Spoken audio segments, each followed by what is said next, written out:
না, আমাদের একটা সিদ্ধান্ত নিয়েছি আমরা আমাদের দলের।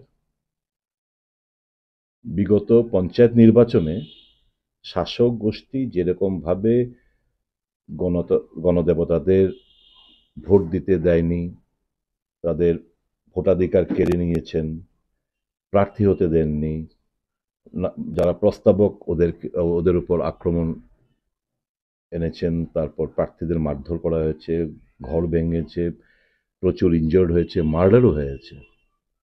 এবং সিপিএমের একজন নেতাই তো মার্ডার হলো। তো আমরা এই ফার্স্ট এক্সারসাইজ এখানে লিমিটেড ৬০ জন ভোটাধিকার, ৬০ জন ভোট দেবেন রাজ্যসভার এমপির জন্য। এবং অঙ্কের নিরিখে সিপিএমের ১০, কংগ্রেসের ৩। এতদিন মথা ছিল, মথা বিরোধী আসনে বসতে, এবং মথাও চলে গেছে শাসক গোষ্ঠীর সাথে। যে আমরা ভাবলাম কোনো স্কোপ তো নেই।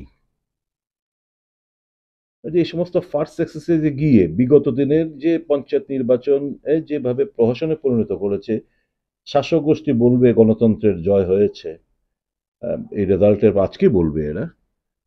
তো আমরা এই স্কোপটা আমরা দেইনি।